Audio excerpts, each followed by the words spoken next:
Mes chers camarades, bien le bonjour, j'espère que ça roule, que vous soyez ici en direct sur Twitch ou en rediffusion sur YouTube ou en podcast puisqu'on est absolument partout. Vous avez sûrement déjà vu sur le rayon d'une librairie une biographie de Napoléon ou de Louis XIV ou d'un autre personnage historique un petit peu connu. Voilà, c'est clairement le genre de biographie le plus répandu, cette vie des grands personnages via les événements les plus connus, évidemment, mais s'intéresser à la vie des personnages moins célèbres, mais qui ont tout de même marquer l'histoire à leur manière, c'est aussi intéressant. Et pour en parler, j'ai le plaisir de recevoir aujourd'hui Catherine Rido-Kikuchi, qui est l'une des directrices de la collection Les Passantes, chez les éditions Anacharsis, pardon, c'est dur à dire.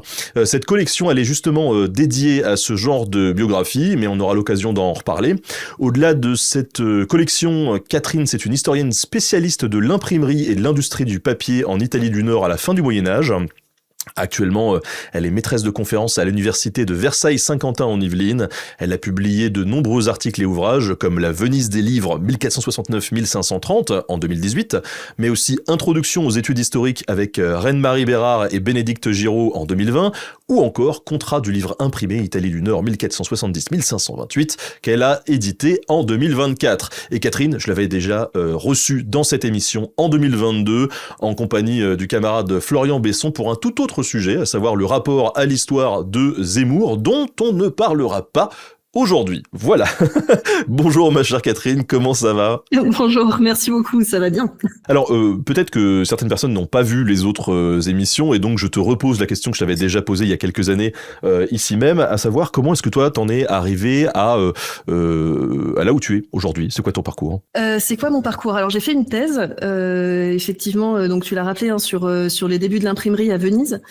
En fait, je suis arrivée là parce que j'avais une fascination pour l'Italie de la Renaissance quand j'étais plus jeune, et donc du coup, de fil en aiguille, voilà, j'ai fait des études d'histoire et j'ai fait une thèse. Et puis j'ai eu la chance d'être recrutée à Versailles-Saint-Quentin, où je suis, d'où je vous parle aujourd'hui. Et puis voilà. Et puis aussi, je pense que c'est aussi pour ça que je suis là aujourd'hui en train de parler avec toi et de parler de cette collection. J'ai toujours considéré que c'était vachement important de parler d'histoire de façon un peu plus large. Et donc du coup, au cours de ma thèse, et puis aussi par la suite, j'ai essayé d'être impliquée dans différents projets de diffusion, de vulgarisation, voilà, quelle que soit la manière dont on en parle. Donc voilà, en gros. Et t'as écrit pour la chaîne un ou deux trucs aussi. Oui, tout à fait. Un script. Oui. Un script, c'était sur la manière de comment est-ce qu'on peut se fier à des contenus qu'on trouve et qui parlent d'histoire. Ouais, exactement. C'était très marrant à écrire d'ailleurs. Ouais, c'était chouette. Ça a donné un petit couteau suisse à tous ceux qui nous écoutent pour essayer de déceler un petit peu quand ça sent pas très très bon. Voilà.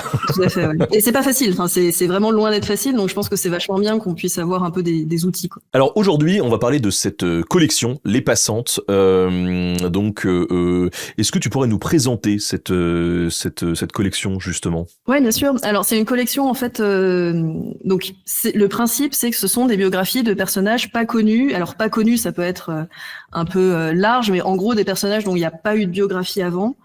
Ça veut pas dire que c'est que des femmes ou des hommes du peuple. Ça peut être, on en parlera, hein, ça peut être des classes sociales très différentes. Mais en tout cas, voilà, c'est pas des gens qui étaient sous les feux des projecteurs.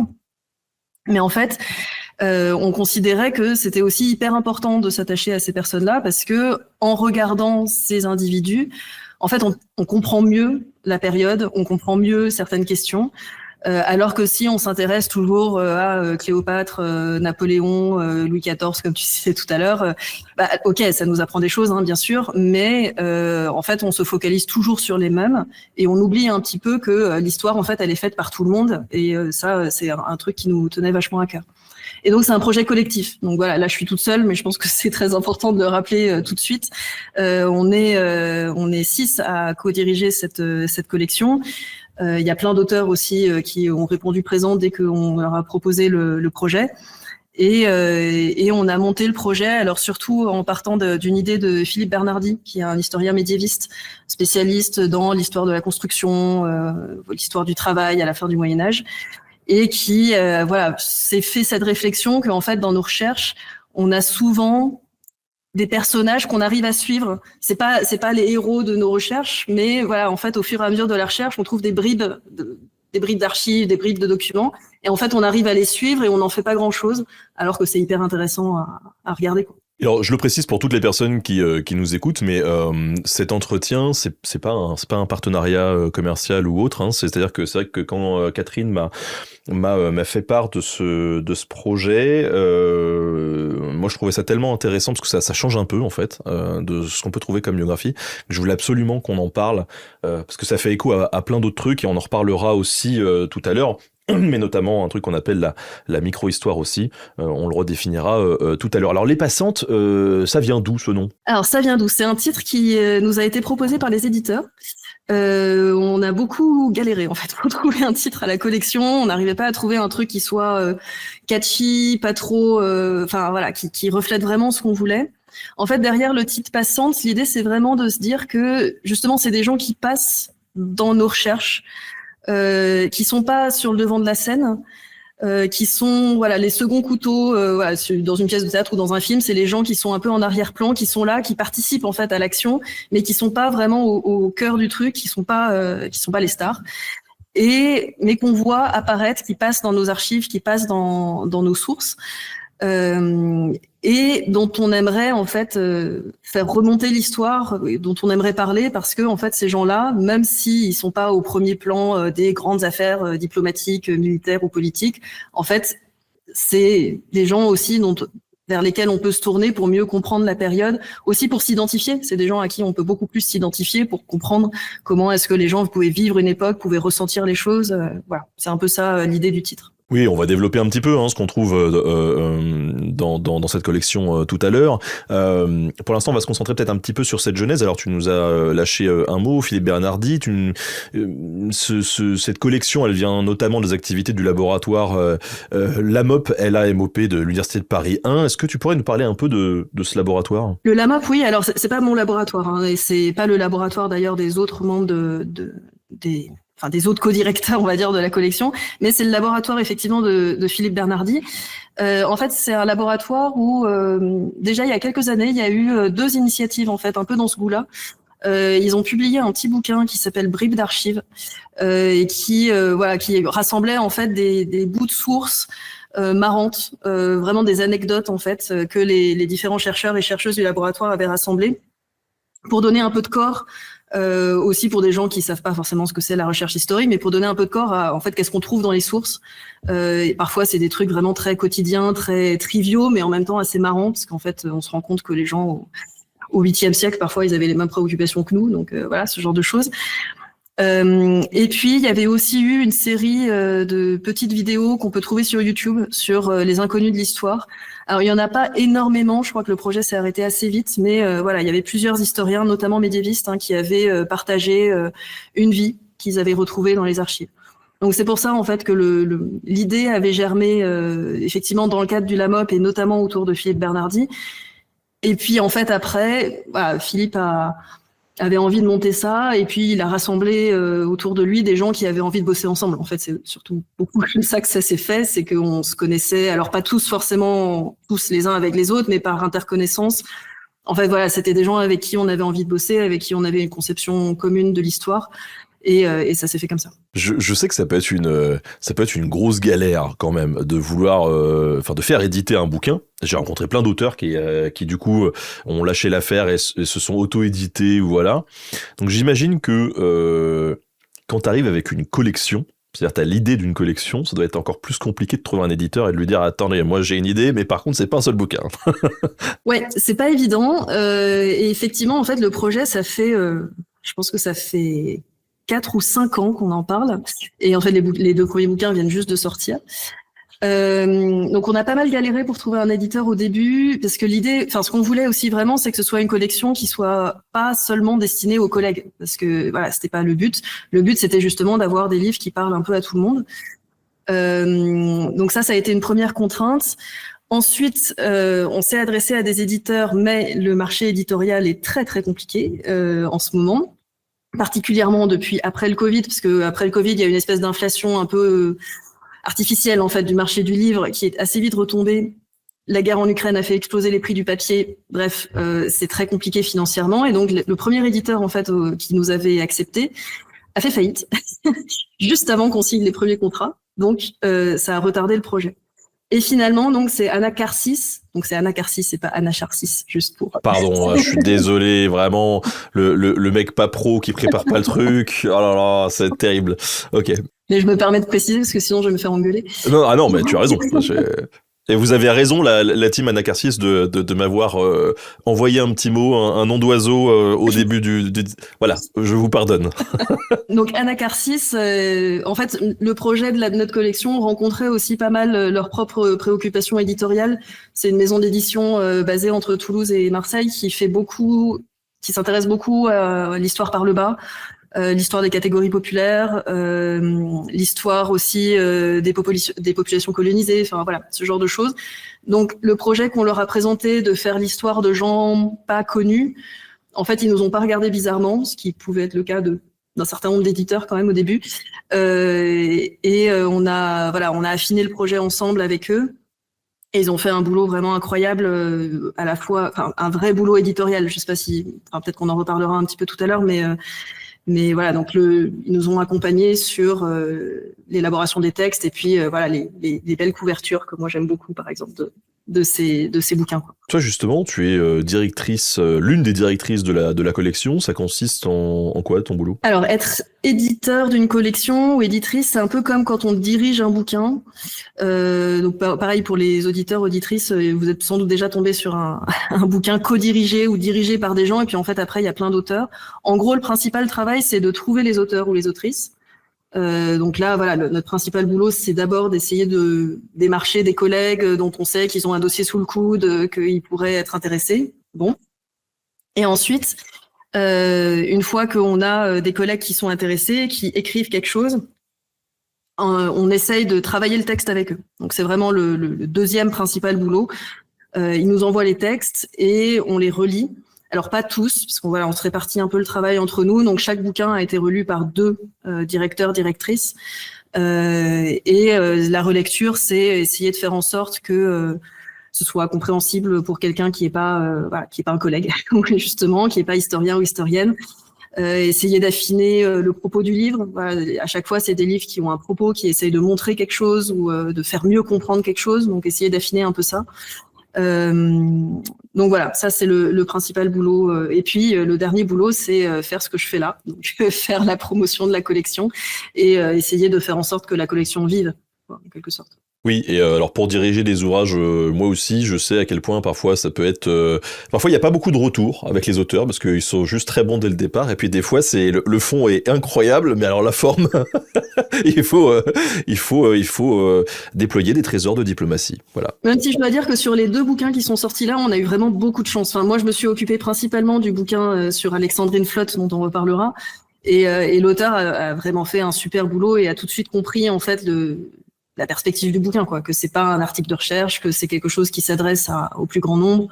Et voilà, donc on n'a vraiment pas eu de problème, mais en effet, ça peut arriver. Là, tu parles de ton rôle de direction, mais quel est le rôle de l'éditeur, du coup? Alors l'éditeur, déjà il y a toute la structure, c'est-à-dire que s'il n'était pas là, déjà les bouquins ils sortiraient pas, donc on est bien content qu'il soit là. Par ailleurs, sur le travail du texte, en fait, ils repassent derrière nous. Et ils font un travail professionnel. Enfin voilà, nous on n'est pas éditeur, éditrice professionnelle, donc il y a vraiment un travail professionnel derrière sur la langue, sur la forme. Il y a vraiment des choses qui font qu'un texte est rendu plus fluide à la lecture en ajustant un certain nombre de choses. Ça c'est un boulot à part entière et t'as des gens qui sont formés pour ça. Donc voilà, ils font un vrai boulot derrière. Toutes les maisons d'édition le font pas, faut le savoir, mais Anacarsis ils le font vraiment. Et puis voilà, c'est eux qui ont fait toute la maquette, c'est eux qui s'occupent de la reproduction des images, de la conception des cartes, des graphiques éventuellement s'il y en a un jour.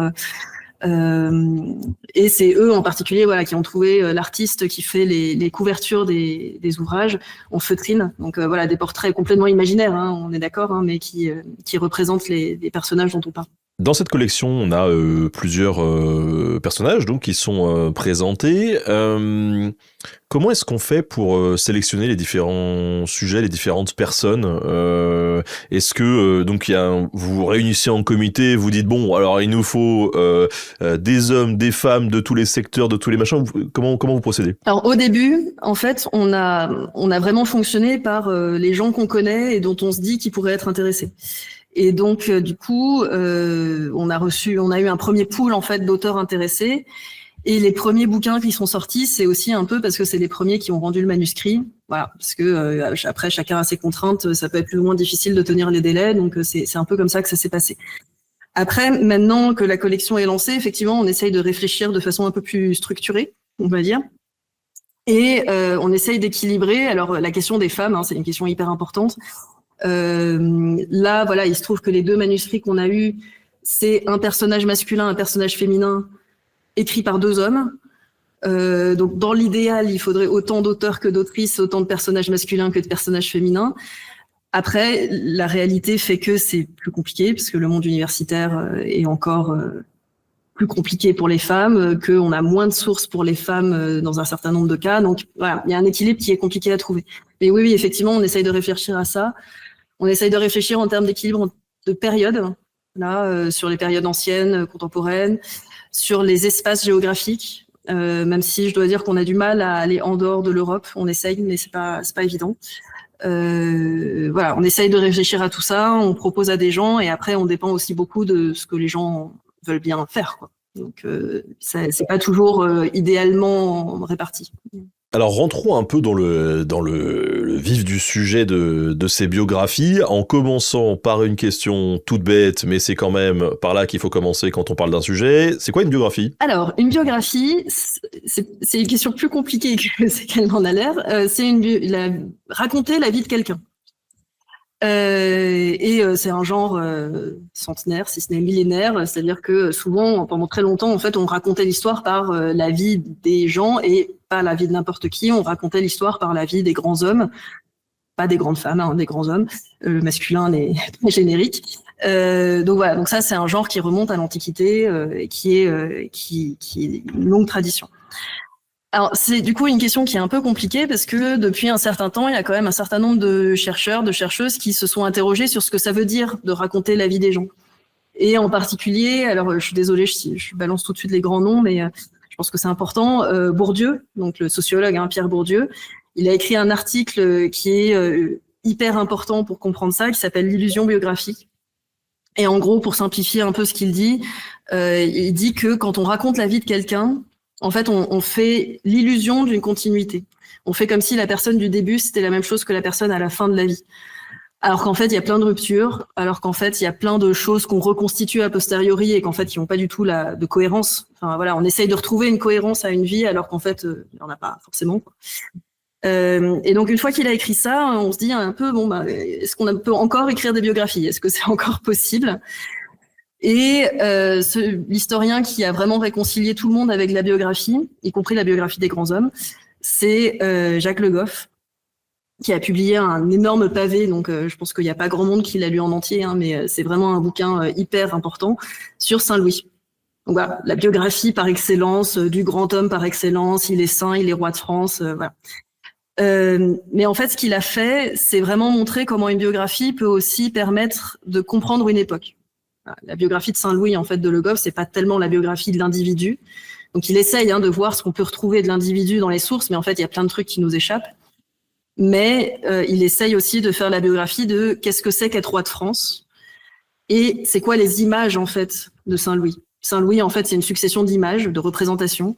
Et en fait, c'est quoi les filtres? Qu'est-ce qu'on voit, en fait, à travers les récits qui nous racontent la vie pieuse et sainte de Saint-Louis? C'est quoi les filtres, quoi.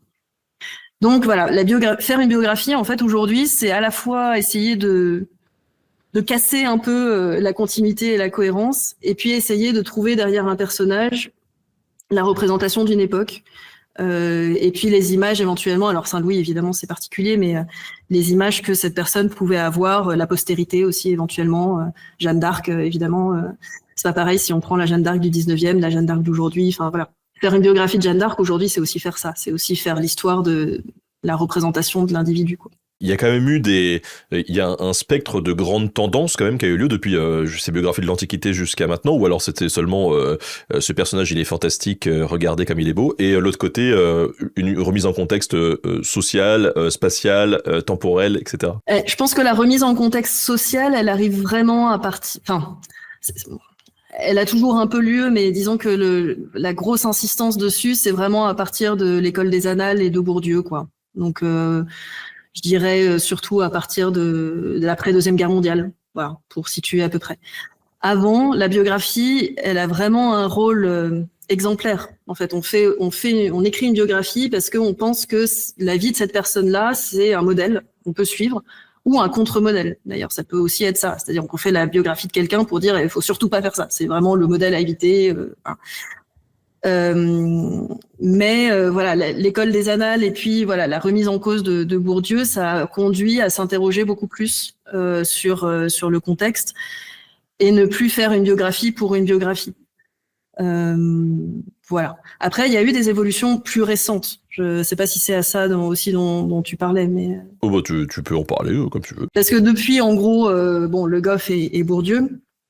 Il y a eu toute une série de gens qui se sont vraiment intéressés à des personnages du coup beaucoup plus populaires, justement en se disant que c'est gentil de faire l'histoire de Saint-Louis, c'est très intéressant, ça nous apprend plein de choses, mais que si on pouvait aussi approcher la vie de gens ordinaires, en fait, on en apprendrait aussi beaucoup. Et donc un livre qui a eu un énorme succès à l'époque, que peut-être certains ou certaines connaissent, c'est un bouquin de Corbin autour d'une figure du 18e, 19e siècle qui s'appelle Louis-François Pinago. C'est un bouquin, alors aujourd'hui il est moins connu, mais vraiment à l'époque ça a été un très gros succès de librairie. Et le sous-titre c'est Histoire d'un inconnu. Et en fait ça dit bien ce que ça veut dire, c'est qu'on essaye en fait, Corbin a plongé dans les archives du 18e et du 19e pour retracer les bribes de la vie de quelqu'un qui était analphabète, donc qui n'a pas laissé de traces lui-même, qui était de catégorie sociale vraiment très très très très subalterne, enfin voilà, vraiment très très pauvre, voilà. Donc pas de contrat de mariage par exemple, donc il y a un certain nombre de sources qui nous échappent, mais ce qu'il a montré, c'est que à partir des registres paroissiaux, à partir des sources judiciaires, en fait, on arrive à reconstituer ce qu'était la vie de cet homme, vraiment des catégories populaires du passage 18e, 19e siècle, quoi. En reconstituant notamment toute sa sociabilité, le milieu dans lequel il vivait, voilà, c'est vraiment ça en fait. Donc c'est pas seulement la biographie d'un homme, c'est aussi la biographie d'un milieu. C'est un peu comme ça qu'on pourrait le voir. Ça a dû être compliqué à faire. Je me dis que si la discipline historique est un jeu vidéo, il s'était mis en mode expert là. Oui, effectivement, ça c'est sûr. On peut parler de la micro-histoire parce que c'est un truc qui est aussi en vogue. D'ailleurs, il y a pas très longtemps, il y a le camarade Yann tout court sur les réseaux qui a sorti une BD, Microcosme, qui a eu pas mal de succès et qui revient sur cette approche justement. Alors c'est une approche qui est encore qui a encore beaucoup de succès, qui vient d'Italie principalement, avec un historien qui est encore vivant aujourd'hui, qui s'appelle Carlo Ginzburg. Et puis d'autres, notamment Lévy, je passe. Et le bouquin le plus connu, c'est un bouquin vraiment que je conseille à tout le monde parce qu'il se lit comme un roman, c'est vraiment un régal, c'est Le fromage et les vers de Carlo Ginzburg. Alors, c'est pas une biographie à proprement parler, c'est pas pensé tout à fait comme une biographie, mais en pratique, ça raconte la vie d'un meunier qui s'appelle Menocchio et qui passe devant l'Inquisition, donc en Italie à l'époque moderne, parce que les gens trouvaient qu'il tenait des propos quand même vraiment très très bizarres. Et en fait, on a tout le procès d'Inquisition où il raconte, vraiment il déballe son truc et le procès en fait montre qu'il avait des croyances, alors que l'Église considère comme hérétiques, mais qui sont en fait complètement folles. Justement tout l'intérêt de l'étude, c'est d'essayer de comprendre comment il en arrive là. Donc c'est pas du tout dans l'orthodoxie catholique. Et il croit par exemple que le monde est un fromage avec des vers, d'où le fromage et les vers. Et l'idée en fait de Ginzburg, c'est de dire ce cas il est exceptionnel. C'est un cas, on en a un tous les 150 ans. C'est vraiment un truc. On a beaucoup de documentation sur un meunier, alors qu'il lisait. Il n'était pas analphabète, il lisait. C'est d'ailleurs comme ça, sans doute, qu'il réussit à se constituer ses croyances. Donc c'est un cas exceptionnel, mais à travers lui, on arrive à comprendre des choses sur le contexte plus global. Et donc faire la micro-histoire de ce cas, en fait, c'est réussir à comprendre, par exemple, comment est-ce que les idées circulaient en Italie à l'époque moderne, notamment à travers des livres écrits en vernaculaire, donc en langue italienne en l'occurrence, donc que des gens pouvaient lire parce que le colporteur du coin, en fait, il leur a amené.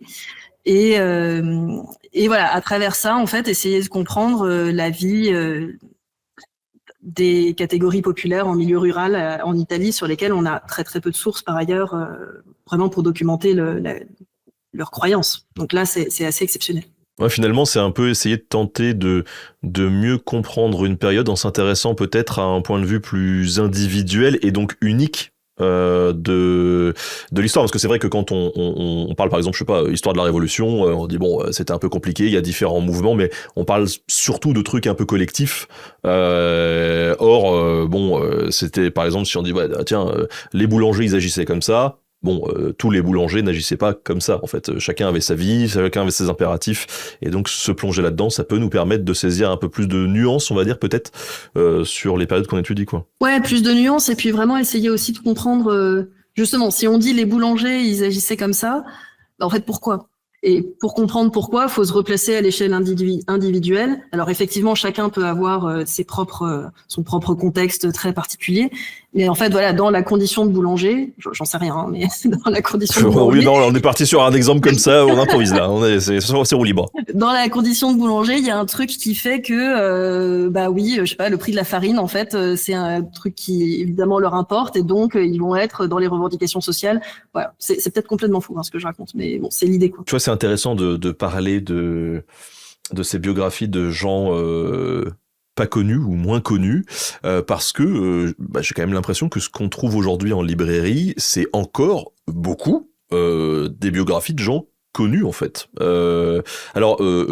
Pourquoi et qu'est-ce que t'en penses ? On en revient un peu au marché éditorial, du coup, dont on parlait tout à l'heure.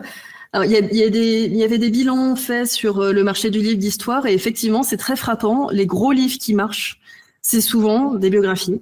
Mais c'est la biographie d'Anne de Bretagne, c'est la biographie de Charlemagne. Alors je parle pour l'histoire médiévale, mais évidemment les biographies de Napoléon, ça marche ça marche bien, quoi. C'est vrai que c'est des succès de librairie assez importants. Ça écrase un peu tout le reste, en fait, c'est un peu dommage parce que c'est pas forcément très représentatif de la production historique par ailleurs, quoi. C'est-à-dire que évidemment, il y a des historiens qui s'intéressent à Napoléon et qui font des choses super, c'est pas la question. Mais en fait, il y a aussi énormément d'historiens qui s'intéressent à tout à fait autre chose. Et du coup, ce qui ressort en tête de gondole, c'est des choses qui sont pas forcément toujours très représentatives. Je sais pas si, après, les gens, ils ont le droit de s'intéresser à la biographie de Napoléon et de César, tu vois. C'est pas du tout un problème, et par ailleurs, c'est hyper intéressant. Donc, et ça peut être très très bien fait, donc il y a aucun problème là-dessus. Mais notre idée, c'est un peu d'essayer de rééquilibrer les choses à notre toute petite échelle, hein, parce qu'on n'est pas, on n'est justement pas sur les grosses têtes de gondole. Mais en fait, surtout pour se dire que, le message en fait derrière, c'est vraiment de se dire que l'histoire, elle est faite par tout le monde. Que c'est pas vrai en fait que l'histoire, elle est faite que par les grands hommes ou les grandes femmes. Que c'est pas vrai que l'histoire, c'est que les présidents de la République et les princes, les rois, les reines ou que sais-je. C'est des personnages importants qu'il faut comprendre, évidemment, dans leur temps, etc. Mais il y a plein d'évolutions sociales et économiques dont les gens sont des acteurs ou des actrices à leur échelle, dont on n'a pas forcément toujours autant de traces, évidemment, que s'ils étaient présidents de la République, mais c'est tout aussi important, en fait, pour comprendre les évolutions historiques. C'est aussi dire, en fait, à tout un chacun, vous comptez. Vous avez aussi une capacité d'action. Les gens au XVe siècle, ils avaient une capacité d'action, vous aussi. C'est pas. Donc, il y a aussi cette idée-là, qui est politique au sens large. C'est l'histoire, c'est pas que les grands personnages. Alors justement, tu évoques cette histoire par le bas, et on en a déjà un petit peu parlé, mais vraiment depuis quand vraiment ça existe, et comment est-ce qu'elle a évolué, parce que tout ça a été quand même pas mal travaillé. Alors l'histoire par le bas, c'est un truc qui revient, disons, de façon régulière, on va dire depuis les années 70-80, je dirais. Alors au début, ça a vraiment pris la forme d'une histoire des catégories populaires. Voilà, un des grands best-sellers, par exemple, c'était Montaillou, village occitan de Leroy Ladurie. Là aussi, un succès de librairie dont on s'imagine même pas aujourd'hui, parce que justement, c'était pas une biographie de Napoléon et ça a été un succès énorme. Combien de personnes l'ont vraiment lu, parce que c'est là encore un énorme pavé, je ne sais pas. Mais voilà, ce qui raconte en fait l'histoire ordinaire d'un village à travers les sources toujours de l'Inquisition en l'occurrence. Donc voilà, histoire des catégories populaires, histoire des gens, notamment en milieu rural, etc. Et puis petit à petit, ça a aussi évolué. Alors avec les évolutions sociales, je dirais. Petit à petit, on a commencé à introduire plus d'histoire des femmes. Un peu dans les mêmes périodes, enfin la même période, c'est un peu concomitant, mais on se dit, voilà, l'histoire, ça a souvent été l'histoire des hommes et les femmes dans tout ça. Donc l'histoire des femmes, ça a aussi donné lieu à toute une série de travaux pour essayer de comprendre comment est-ce que, pourquoi est-ce que être femme à telle ou telle époque, c'est pas tout à fait pareil que être un homme et comment ça marche, quoi. Et redonner leur place à ces individus. Alors je sais pas si c'est exactement une histoire par le bas, mais en tout cas ça a influencé, quoi. Et puis peut-être la dernière évolution importante, alors un peu plus récente peut-être, depuis les années, fin des années 90, années 2000, je dirais, c'est l'idée de prendre aussi en compte de façon plus globale des groupes d'individus dont on n'avait pas fait l'histoire, par exemple les populations colonisées. Donc ça a été beaucoup appelé les subaltern studies, donc les études subalternes globalement. Essayer en fait de faire l'histoire des populations subalternes, en particulier les populations colonisées, non seulement à partir des sources, notamment des colonisateurs, par exemple, mais pas seulement, en essayant aussi de prendre en compte les sources locales, y compris des sources archéologiques, matérielles, pour des sociétés qui n'auraient pas d'écrit, voilà, ce genre de choses. Donc il y a un peu ces différents moments ou influences, on va dire, qui rentrent en ligne de compte. Donc l'histoire par le bas, ça peut vouloir dire plein de choses, quoi. Mais essayer de comprendre en fait des gens qui sont pas dans une position dominante, on va dire, et donc pas sous le feu des projecteurs. Oui, et j'ai l'impression qu'en fait ça irrigue dans plein de mouvements, parce que moi, tu vois, à titre perso, en 2015, j'ai rencontré une historienne, Catherine Brice, qui me dit Ben, en fait, ce que tu fais, ça s'appelle de l'histoire publique. Et j'étais en mode ah bon, qu'est-ce que c'est l'histoire publique? Et donc voilà, j'avais posé la question. J'ai su après que, en assistant à un congrès international d'histoire publique justement, j'allais voir les gens en disant c'est quoi l'histoire publique. Ils avaient tous une définition différente, donc c'était génial. En gros, ma définition à moi, c'est que c'est, pour ceux qui nous écoutent, c'est la manière dont on va transmettre finalement l'histoire au grand public, comment on va on va faire le lien entre l'histoire scientifique et le grand public.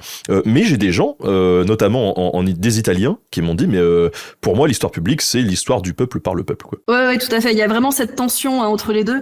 Alors Sandrine Victor, qui est une des co-directrices de la collection de biographie, qui peut-être nous écoute et que je salue si elle est parmi les auditrices. Donc elle est responsable d'un master d'histoire publique à Albi.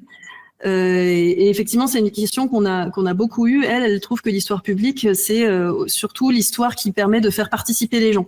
Voilà. Donc alors, le fait que ce soit les catégories populaires par et pour les catégories populaires, c'est encore le cran d'au-dessus, je dirais, comme définition restreinte. Mais voilà, le fait de faire participer le public, c'est un truc important. Ça peut être un truc important aussi. Mais oui, il y a 40 manières de le voir. Ouais, donc ça s'inscrit pour elle dans le cadre d'une éducation populaire, en fait. Oui, même si l'éducation populaire, pendant longtemps, c'était assez descendant quand même. L'éducation populaire, ça pouvait être des confs que les profs faisaient sur leur temps libre face à... Enfin, tu vois, à l'université du troisième âge, par exemple.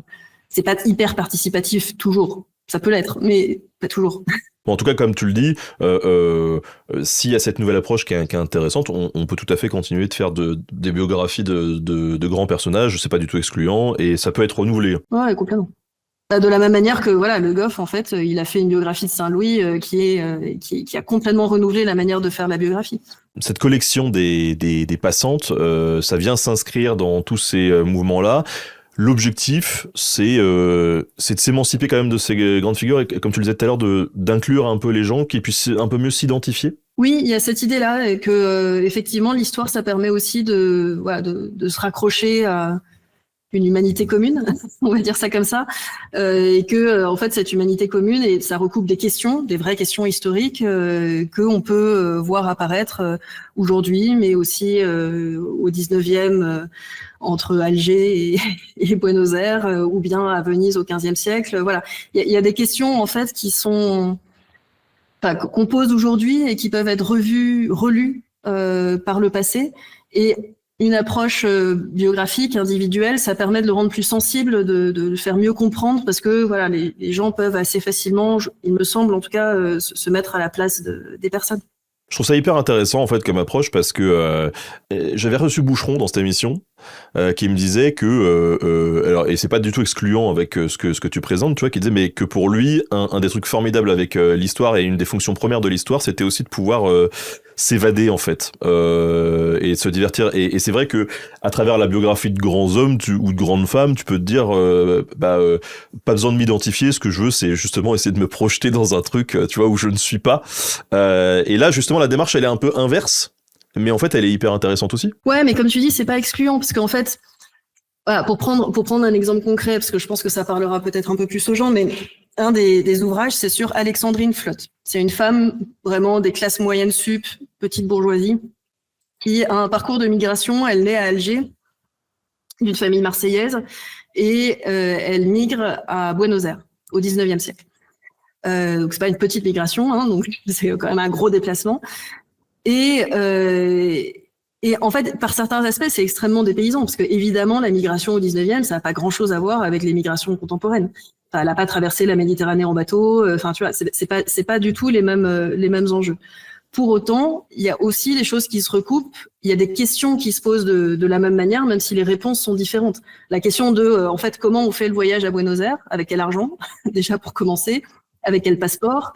Voilà, les réponses elles vont être différentes selon les époques et le but n'est pas de dire que rien ne change, évidemment tout change, mais en fait les hommes et les femmes se posent des questions à un moment donné qui sont parfois assez semblables, même si les réponses derrière peuvent être différentes.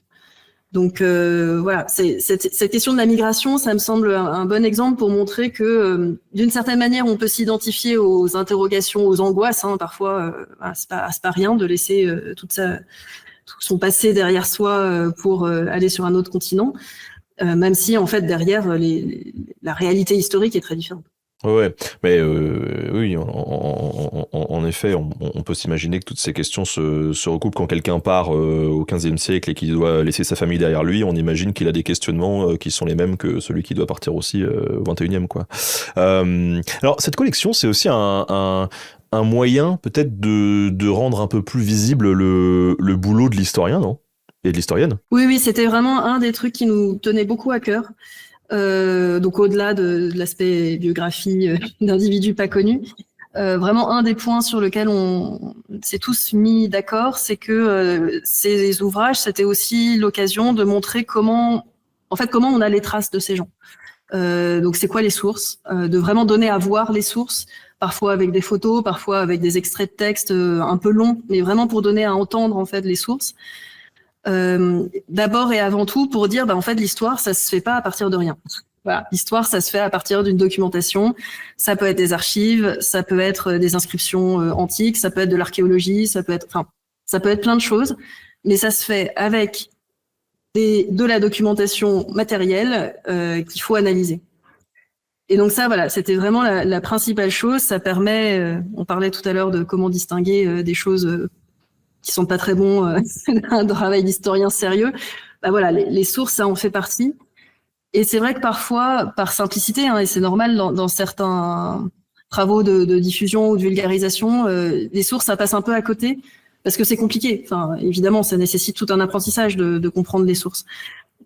Nous, le parti pris qu'on a choisi, c'est vraiment de les donner à voir de façon accessible, évidemment traduite, hein, on met pas des sources en latin, mais et expliquer, voilà, remise en contexte, mais pour montrer que voilà, c'est ça le matériau de l'historien. Alors justement, ces sources, alors tu viens de définir un petit peu ce que c'est, elles sont de différentes natures, mais est-ce que l'historien, quand il commence à manipuler un peu une source, et j'entends par là la prendre en main et l'analyser, hein, pas lui faire dire ce qu'elle dit pas, est-ce qu'il doit la prendre au pied de la lettre? Alors non, du coup, En fait, une source, enfin, un document historique, c'est compliqué parce que, en fait, on la lit, on a une impression parfois, dans certains cas, de fausse évidence. Voilà, ça semble couler de source, justement, alors qu'il y a toute une série de filtres. Alors, je vais prendre un exemple concret, je pense que ça sera plus parlant. Je pense aux sources judiciaires. Ouais, je pense que tout le monde peut imaginer ce que ça peut être une documentation judiciaire à l'époque médiévale. Aujourd'hui, c'est pareil. Vous avez des minutes d'un procès, il y a des témoignages, voilà. Alors moi, c'est toujours des sources que j'ai adoré travailler parce que il y a les témoignages en particulier et on a vraiment l'impression d'entendre la voix des gens. On a une retranscription en fait dans les registres de la voix des gens, enfin de la parole des gens. Sauf que évidemment, c'est un peu plus compliqué que ça parce que les gens qui parlent en fait, c'est pas eux qui écrivent. C'est un scribe. Souvent, le scribe, il va traduire en latin ce que la personne dit en italien, par exemple. Que du coup, il va pas tout retranscrire, qu'il va modifier des choses, bon, voilà, qu'il y a des témoignages qui vont pas apparaître dans les registres. Et donc là, rien que les témoignages qu'on a là, c'est aussi une sélection. Qu'il y a des procès entiers qui peuvent disparaître pour X ou Y raison, parfois parce que c'est des accidents, parfois parce que les autorités ont pas du tout envie que le truc soit conservé, donc on zappe. Ça tombe dans un canal, c'est quand même très dommage. Mais voilà, il y a plein de choses en fait qui font que le document qu'on a entre les mains là au XXIe siècle est passé par toute une série de filtres au moment de sa production d'abord, et puis au moment de sa conservation jusqu'au moment où on l'a entre les mains, quoi. Puis par ailleurs, il y a aussi, il y a une question d'apprentissage technique, quoi. Je parlais d'un registre médiéval, ça veut dire qu'il faut savoir lire les écritures médiévales, il faut lire le vénitien du XVe siècle ou le latin du 8e, bon, voilà, ce genre de choses, quoi. Pour ceux qui vraiment, j'avais fait un épisode sur YouTube à propos de l'école des chartes à Paris. Allez le voir parce que c'est hyper intéressant et dedans je me moque de moi-même mais c'est vrai que c'est passionnant, on analyse des vieux documents, tout ça. J'ai tenté de lire un vieux document médiéval, c'est compliqué. Il y a une vraie question d'accessibilité, ouais. En fait, avec un peu d'habitude, ça se fait très bien. Je veux dire, c'est pas une science kabbalistique, quoi. Ça s'apprend, mais il faut l'apprendre. Ah oui, ouais. Justement dans cette collection des patientes, comment est-ce qu'elles apparaissent les sources? Est-ce qu'elles apparaissent comme dans les autres collections de bouquins? Alors ça dépend. On a laissé en fait les auteurs très très libres de la manière dont ils écrivent, du point de vue du style, du point de vue de voilà, ils sont vraiment assez libres.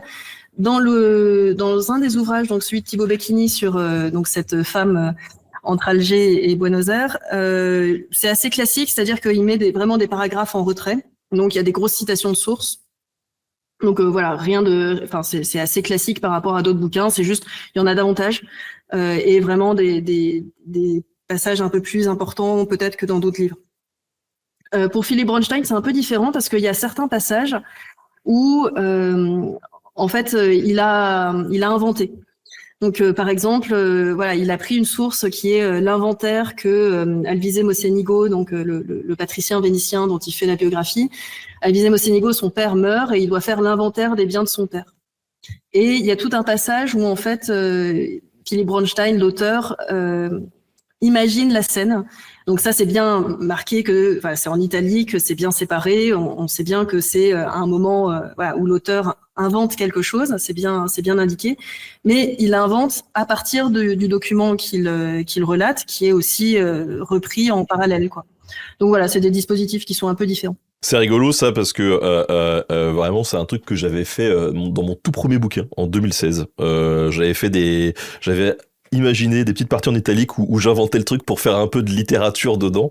Le problème c'est que je trouve que j'étais un peu mauvais sur la partie littéraire, mais je l'ai plus fait après. Mais en tout cas je trouve que c'est chouette de pouvoir laisser un peu de liberté créative comme ça aux personnes qui bossent sur ces sujets. Justement, alors tu nous parles tu nous as parlé très rapidement d'Alexandrine Flottes, c'est ça, on prononce le S? Non, Flotte. Flotte, d'accord. Et de Alors merde, vraiment, c'est terrible parce que je suis tellement nul en prononciation. Sur YouTube, je me prends toujours des remarques parce que je massacre les prononciations. Et là, vraiment, donc c'est Alvise Mocenigo. Alvise Mocenigo, c'est presque ça. Ok, voilà. Ouais. Donc ces deux personnages-là.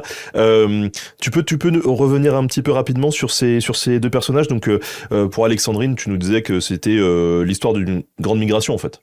Oui, c'est ça. Alors, c'est en fait une femme. Donc, l'auteur, en fait, retrace la biographie de cette femme, mais replace aussi dans son contexte familial. Donc, c'est vraiment une famille qui vient de Marseille. On les connaît, il y a des sources, on comprend un peu le milieu familial dans lequel elle vit, milieu proche des généraux, enfin, plutôt de l'armée napoléonienne, pas des généraux, mais de l'armée napoléonienne. Et voilà, une partie de cette famille va migrer à Alger, ce qui est assez courant. Je veux dire, tout le monde le fait pas, mais je veux dire, c'est quelque chose qui est assez classique à ce moment-là, au moment de la colonisation française. Et on voit comment est-ce que cette famille s'organise sur place dans un milieu, voilà, de classe moyenne, petite bourgeoisie, milieu d'entrepreneurs, de constructeurs. C'est un moment où ça construit partout à Alger, donc c'est logique. Et Alexandrine, effectivement, va se marier avec un de ces maçons constructeurs. Et avec lui va immigrer à Buenos Aires, où elle va s'installer, où on la voit en fait à travers les sources galérer à un moment donné dans sa vie et y mourir, même si voilà le grand désespoir de l'auteur, c'est qu'il n'a jamais réussi à trouver l'acte de décès d'Alexandrine Flotte. Mais voilà, en gros l'histoire. Ouais, parce que ça, je me dis, quand tu te lances sur une biographie comme ça, faut être sûr de son coup, en fait. C'est-à-dire il y a déjà, finalement, tout un énorme travail préparatoire à faire avant même de se dire c'est possible. Parce que si tu commences tu vois, tu te dis, ah là, il y a pas mal de documents, je me lance là-dedans, et puis que d'un coup, pouf, plus de traces, pour ton bouquin, tu l'as dans l'os. Alors, en fait, dans les deux cas, et en fait, dans le cas de la plupart des auteurs avec qui on va travailler, c'est vraiment des gens qu'ils ont croisé dans leur recherche plus large. Enfin voilà, c'est pas. Ouais, donc ils savent déjà qu'il y a un truc un peu récurrent, quoi. Ouais, c'est ça. Donc en fait, je sais pas. Là, en l'occurrence, Thibaut, il a fait une thèse sur justement ces migrations et ces communautés, notamment la communauté italienne à Buenos Aires, etc. En fait, voilà, Alexandrine Flotte, c'est quelqu'un qu'il avait déjà beaucoup croisé. En revanche, c'est vrai que quand on lui a proposé de faire sa biographie, il a dû retourner voir les sources. La période algérienne, c'est une période qu'il connaissait moins bien, donc il a dû vraiment faire un très gros boulot. Et en effet, il n'a jamais trouvé certains documents qu'il aurait aimé trouver. Mais bon, ça, c'est comme ça, quoi. Et Alvise Mocenigo, donc qui a été écrit par Philippe Bronstein, c'est un peu pareil. Philippe Bronstein, voilà, c'est un historien qui a une très longue carrière derrière lui, qui est un très grand historien de Venise, des Allemands à Venise, bref. C'est quelqu'un qui connaît par cœur les archives vénitiennes, quoi. Et donc, il se trouve, et il le raconte dans ce livre, Alvise Mocenigo, en fait, c'est quelqu'un qui l'a croisé quand il faisait une recherche sur autre chose et qui, petit à petit, est devenu, alors il le dit dans le livre de façon assez jolie, un commensal, voire, si je puis me permettre, un ami. Voilà. Donc, vraiment, c'est quelqu'un qui l'a croisé souvent et avec qui il a noué une sorte de connaissance ou de relation via les archives, quoi. Mais alors, du coup, j'imagine que même si on a des traces récurrentes de ces différents personnages, il n'y a pas le même volume de matière peut-être sur chaque personnage pour travailler. Est-ce qu'il y a un format calibré pour chaque bouquin avec un nombre de caractères attendus ou pas? Parce que dans ces cas-là, si t'as moins de matière, peut-être que ça veut dire que tu vas devoir broder un peu plus sur le contexte social ou économique, ou tu vois? Oui, alors on a une fourchette qui est assez large, mais effectivement les deux bouquins là, alors je sais pas si ça se voit un peu à l'écran, mais ils font pas la même épaisseur, quoi. Le bouquin sur Alvise Mocenigo, donc patricien du XVe siècle, il est plus fin que le bouquin sur la migrante du XIXe. Donc ça, c'est parce qu'il y a une explosion de sources à partir du XIXe qui rend les choses aussi plus facilement retraçables. Par contre, là où on a un vrai problème, donc pour la fin du Moyen-Âge, il y a quand même suffisamment de sources souvent pour réussir à faire quelque chose d'un peu conséquent sur un individu. Là où on a un peu plus de problèmes, c'est sur les époques plus anciennes, donc au Moyen-Âge et Antiquité. Là, par contre, avoir suffisamment de sources pour faire la biographie d'une personne, c'est compliqué. Et donc, en fait, ce qu'on a en projet, c'est aussi des biographies collectives.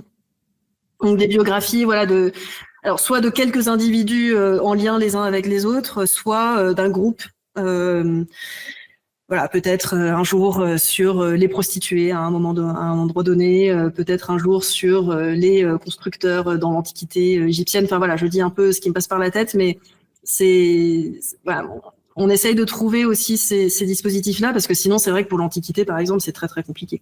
Il y a Nematorman dans le chat qui nous dit que en fait ça ressemble un peu aux recherches généalogiques que lui il a pu faire ces dernières années pour voilà aller chercher des infos. C'est vrai qu'en finalement c'est moi aussi j'en fais un peu de généalogie de temps en temps à titre perso. C'est ça mais poussé plus loin quoi. Oui bah en fait la recherche historique d'une certaine manière c'est de la généalogie professionnelle. Enfin c'est pas forcément le même objectif derrière, mais les méthodes de recherche en archives en particulier, c'est des méthodes communes. Donc après, voilà, ce qu'on essaye de faire aussi, c'est de montrer que avoir des informations sur la vie de quelqu'un, c'est pas ça qui permet de faire de l'histoire. Donc au-delà des informations factuelles, on essaye de comprendre pourquoi est-ce que cette personne, on l'a choisie parce que c'est une personne qui permet de dire des choses, qui permet de comprendre des choses.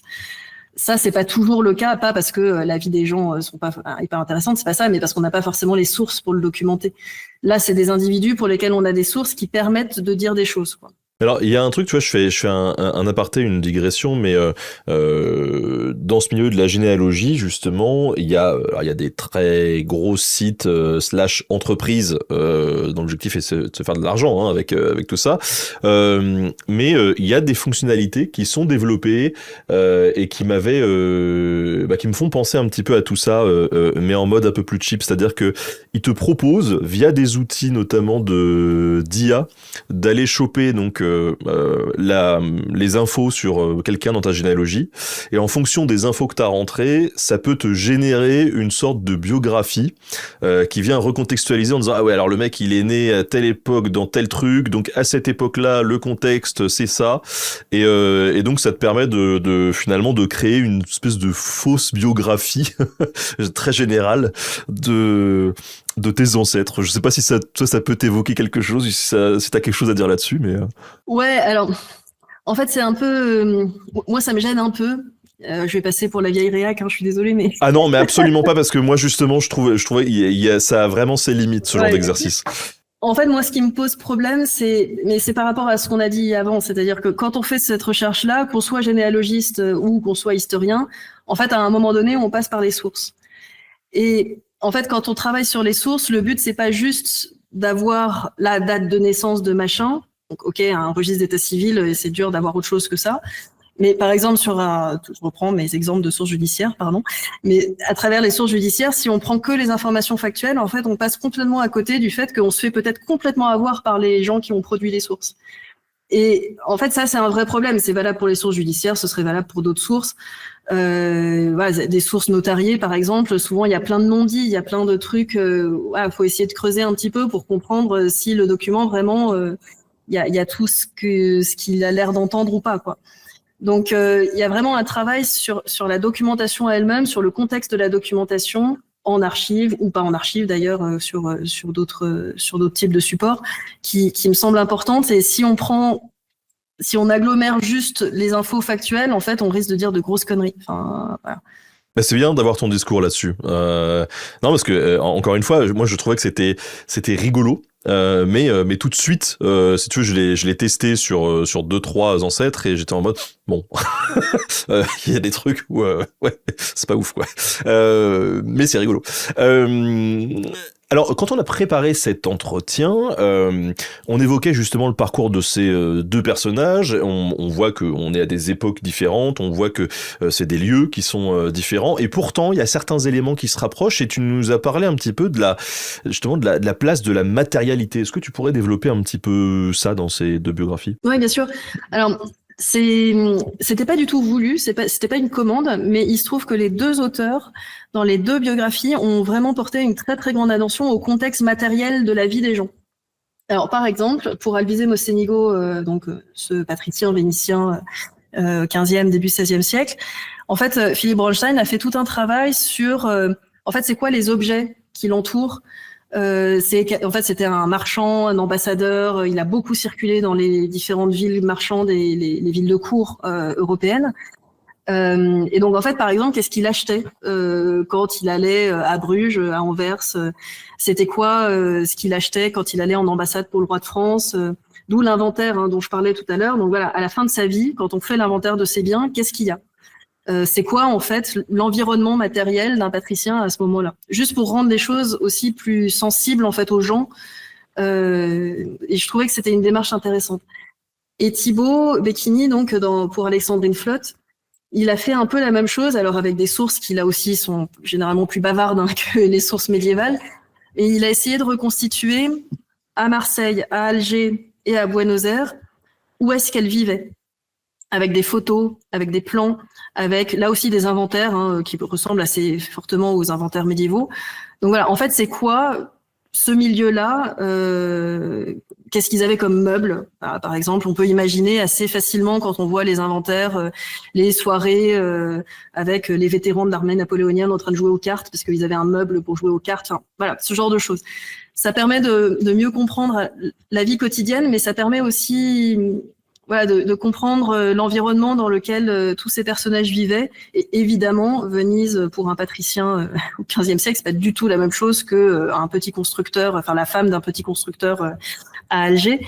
Mais je trouve que ça donne... on rejoint un peu ce que tu disais sur le dépaysement, en fait. Voilà, cette matérialité-là, c'est quelque chose d'absolument, de radicalement différent de notre quotidien, quoi.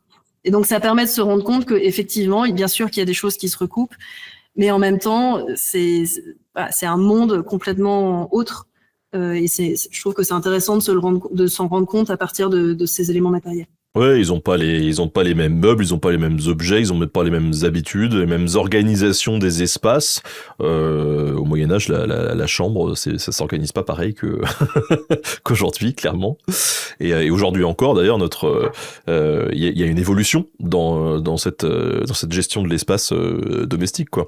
Alors, du côté géographique, tu l'as dit aussi, on est sur plein de lieux différents aussi, donc ça c'est un autre élément commun entre les deux biographies, c'est ce côté finalement où on va insérer dans le récit pas mal de circulation et de lieux, quoi. Ouais, tout à fait.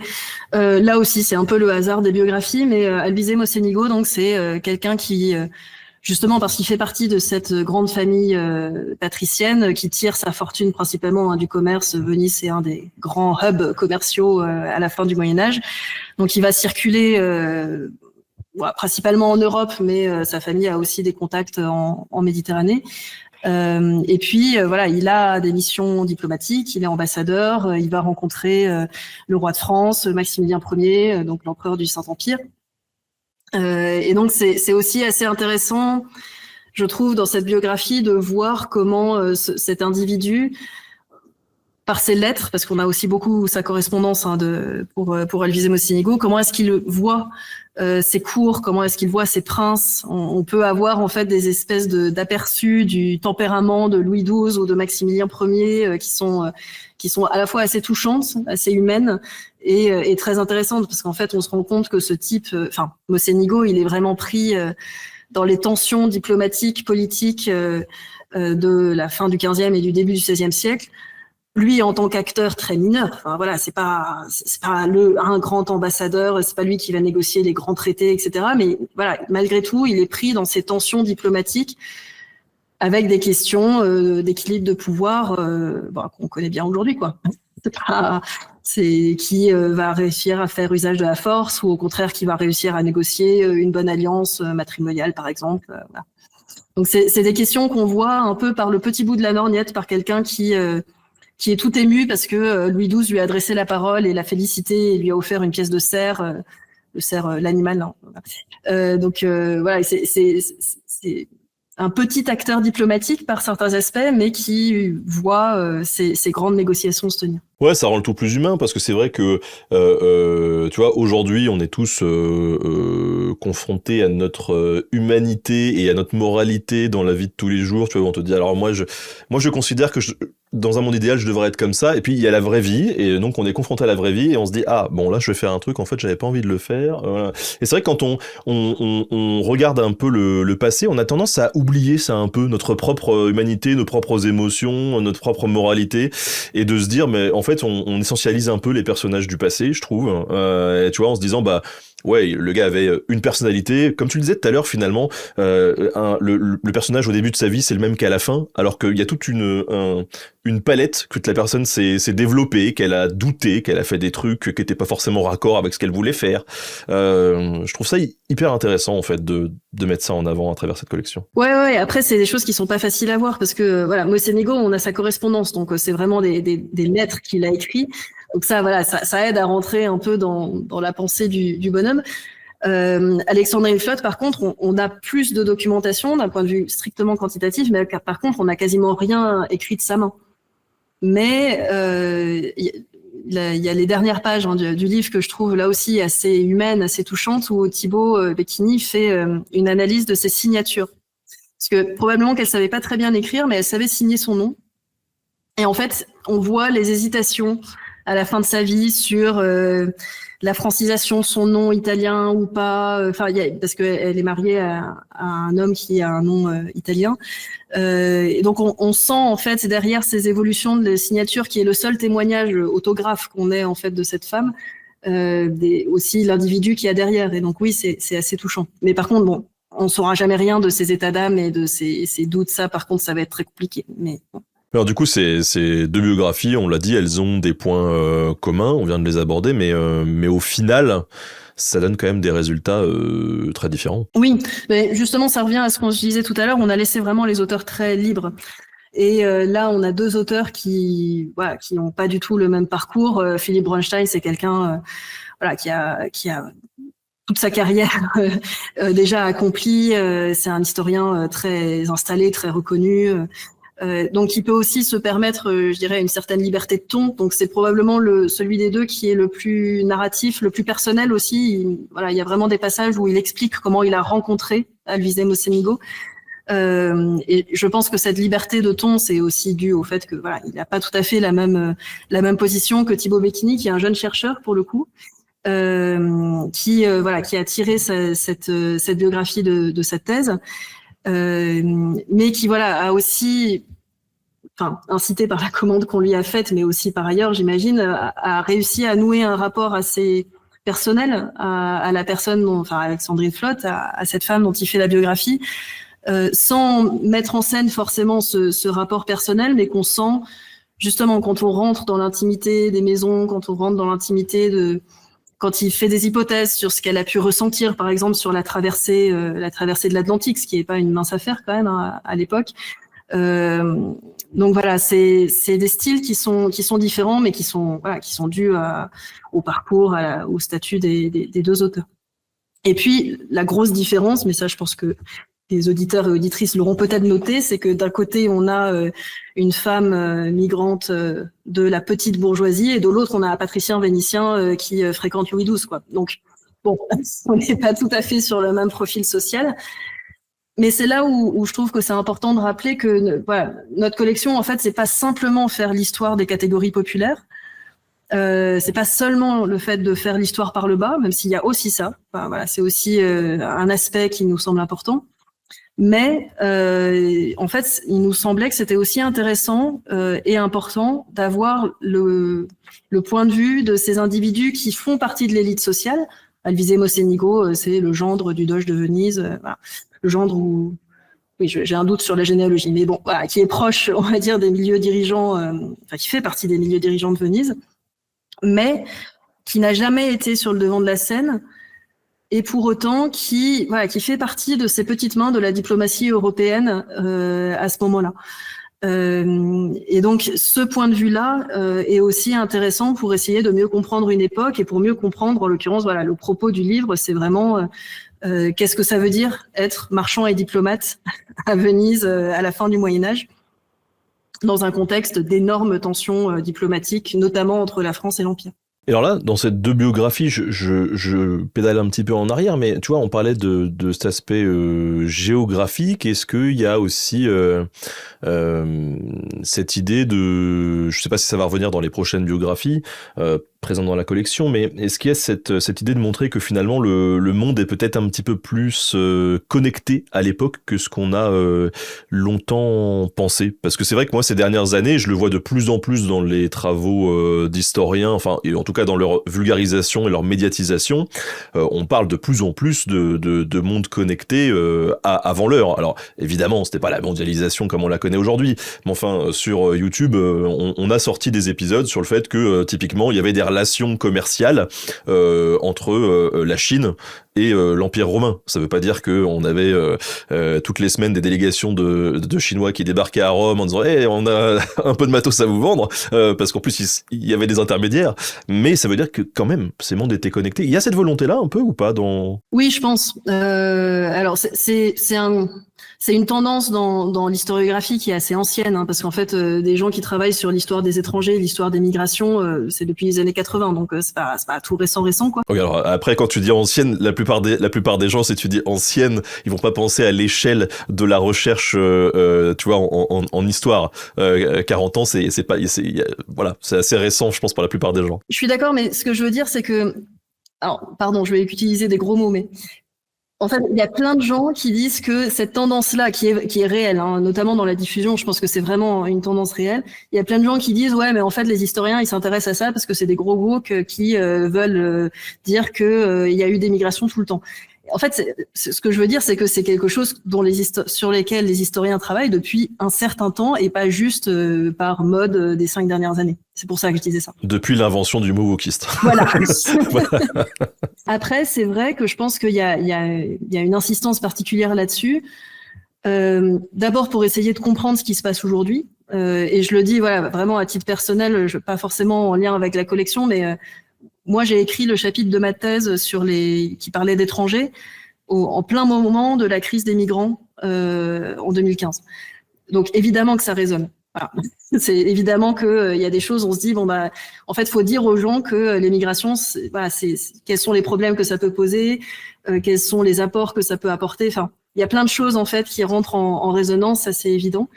Mais je pense qu'il y a aussi un autre phénomène qui est que, là aussi, je vais utiliser des gros mots, pardon, mais dans la fachosphère actuelle, il y a aussi plein de gens qui disent que les migrations, c'est un phénomène contemporain, que ça n'a pas existé parce que la France, elle a toujours été blanche, que les gens bougeaient pas, que ethniquement, c'était fixe, etc. Et donc ça, je pense qu'il y a aussi plein de gens, moi comprise, qui essayent d'insister sur le fait que bah non, en fait, les gens, ils ont toujours bougé. Ils se sont installés ailleurs. Ça fait déjà très très longtemps, voire même ça a toujours existé. Et voilà, c'est un peu les deux à mon avis. Mais je pense que là, en l'occurrence, le projet des deux ouvrages dans la collection, c'est un peu différent parce que Alvise Mocenigo, il va pas migrer. Donc c'est vraiment juste quelqu'un qui circule, mais voilà, c'est un ambassadeur, quoi. Donc alors, ceci étant, Philippe Bronstein, il a travaillé sur la communauté allemande à Venise, donc voilà. Et Thibaut Becchini, alors lui, il a fait une thèse effectivement sur ces questions de migration, mais je voudrais pas parler en son nom sur les implications de son travail. Est-ce que tu as le droit de nous teaser un petit peu les prochains persos, les prochains contextes Je ne sais pas si j'ai le droit, c'est une bonne question, j'aurais dû demander à mes éditeurs. Ce que je peux vous dire, c'est que pas plus tard que dans une demi-heure, donc une fois que ce live sera terminé, j'ai rendez-vous avec une collègue qui justement va peut-être proposer quelque chose autour des prostituées, mais sans rentrer dans les détails. Sinon, on a aussi en cours sur des périodes plus anciennes une biographie de quelqu'un, d'un chevalier à l'époque, au Moyen-Âge central. Donc ça, c'est un des projets en cours. Ça m'intéresse. Alors, non pas que le reste m'intéresse pas, mais ça m'intéresse. On a des projets sur des femmes missionnaires à l'époque moderne. On a des projets sur des armateurs et des ingénieurs au 19e. Voilà, je reste un peu générale pour pas déflorer trop les choses, mais c'est les projets un peu qui sont en cours. Ouais, donc c'est top. On va finalement voyager quand même pas mal dans les époques, dans les espaces géographiques. On découvre le monde, l'histoire et tout ça à travers un prisme un petit peu nouveau. Moi, ça, c'est vraiment trop bien. J'ai trop hâte de voir où va aller cette collection. Est-ce que alors j'en profite, je me fais de la pub au passage, mais alors on est en train de tourner cet épisode là, on est au mois de janvier, et bien sachez que au mois de janvier, avril, sortira sur la chaîne YouTube un épisode qui est un peu dans le même style, qui va être celui sur Marie de l'Incarnation, qui est une Marie qui a grandi à Tours, et donc on fait un peu sa biographie.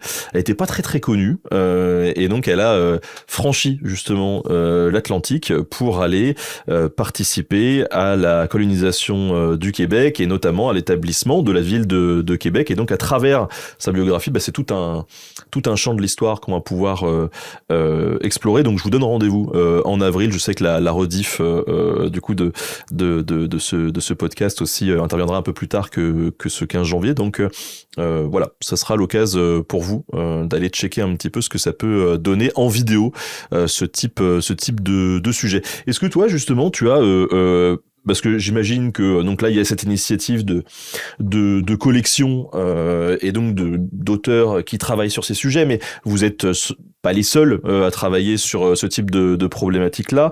Est-ce qu'il y a peut-être déjà des documentaires, des bouquins qui se rapprochent un peu de ce que vous auriez pu faire et que tu pourrais peut-être conseiller aux gens qui nous écoutent? Moi, vraiment, je conseille aux gens d'aller lire Le fromage et les vers, parce que moi, c'est un ouvrage que j'ai lu quand j'étais assez jeune, enfin, avant de commencer ma thèse, et qui se lit, à mon avis, vraiment... Enfin voilà, on n'a pas besoin d'un lourd bagage pour apprécier vraiment le travail qui a été fait par Carlo Ginzburg dans ce bouquin. Sinon, de façon plus récente ou en termes de documentaire, je sèche, je suis désolée, mais j'essaye de trouver ça pour plus tard. Ouais, bah y a pas de souci. De toute façon, vous retrouverez ça donc en description, en commentaire, donc sur YouTube, en podcast, voilà, partout où il y a la rediff, on mettra les infos. Et d'ailleurs, si vous avez aussi des trucs à nous suggérer, bah n'hésitez pas à le faire en commentaire. Ça fera plaisir d'aller checker un petit peu tout ça. Toi, niveau actu, du coup, tu continues sur cette lancée avec la collection. T'as d'autres trucs de prévus? Qu'est-ce que tu fais en ce moment? Qu'est-ce que je fais en ce moment? Alors, j'essaye de me remettre à la recherche, parce que ça, c'était pas absolument évident ces derniers temps. Donc, voilà. Donc, en particulier, là, je me suis lancée dans un projet sur le papier. Après l'imprimerie, le papier. Mais sinon, dans les projets plus vulgarisation, diffusion, alors c'est pas un projet sur lequel on bosse en ce moment, mais je me permets de renvoyer sur la série Historio, qui est parue sur la chaîne de Guillaume Jean, d'Histoire en Histoire. D'Histoire en Histoire. Ouais. Donc l'année dernière, en fait, on a fait toute une série de vidéos. Enfin, il a fait toute une série de vidéos qui s'appelle Historio, où j'ai aidé à relire les scripts, et où l'idée, en fait, c'est à travers cette série de vidéos d'aborder des thématiques sur, en gros, c'est quoi l'histoire, quoi. Comment on fait de l'histoire, d'un point de vue un peu, un peu fun, un peu léger, mais tout en étant, en donnant là aussi des outils pour essayer de comprendre qu'est-ce que c'est, quoi. Donc voilà, c'est le truc éventuellement que je veux bien mettre en avant. Eh ben écoute, là aussi, on mettra un lien dans la description et en commentaire. En plus, Guillaume, c'est quelqu'un que j'apprécie beaucoup, qui travaille régulièrement sur la chaîne Nota Bene en tant qu'auteur, qui a donc sa propre chaîne d'histoire en histoire que vous pouvez retrouver sur YouTube. Et donc c'est bien noté là-dessus. Est-ce que tu voulais rajouter un petit mot éventuellement? Non, bah écoute, je crois qu'on a fait le tour. Merci beaucoup de m'avoir accueilli, parce que c'est une collection, c'est vraiment un projet qui me tient à cœur. Je trouve que c'est un chouette projet qui peut parler à plein de gens, avec là aussi des thématiques qui sont très diverses au fur et à mesure des bouquins, je pense. Donc si la diplomatie ça vous botte pas, mais que l'immigration au 19e davantage, il y a à boire et à manger, quoi. Oui, et puis moi, je le redis à tous ceux qui nous écoutent, mais tu vois, tu me disais tout à l'heure que finalement dans l'édition, vous êtes confronté au fait que les biographies de grands personnages écrasent tout le reste. Moi, je suis confronté un peu au même problème sur YouTube, c'est-à-dire que vraiment, quand on propose des épisodes axés sur des personnalités, c'est toujours ceux qui proposent des grands personnages qui sont déjà ultra connus, qui vont faire le plus de vues. Et des fois, c'est vrai que ça me navre un peu parce que je me dis, ça a déjà été fait plein de fois, et pourquoi? Mais en même temps, on comprend, on va vers ce qu'on connaît aussi parce que c'est rassurant, que voilà, on a déjà des repères là-dessus. Et pourtant, quand on présente des figures qui sont moins connues, on a toujours énormément de très bons retours de la part du public. Ils disent, je connaissais pas, ça m'a fait découvrir des trucs, ça m'a ouvert un petit peu l'esprit, c'était pas chiant, parce qu'on peut considérer que parce qu'une personne n'est pas connue, forcément c'est parce que c'est chiant. Pas du tout, pas du tout. Et donc vraiment, je vous encourage à découvrir cette collection dépassante, parce que voilà, ça va ouvrir un petit peu vos chakras. On va finir là-dessus, on va utiliser ce mot-là. Voilà, on va utiliser ce mot dans voilà, mais sans adhérer potentiellement à tout ce qu'il peut y avoir derrière, mais voilà, ouvrez votre esprit un petit peu, et ça vaut vraiment le coup. Merci encore Catherine de nous avoir accordé un petit peu de ton temps. Salut, ciao ciao.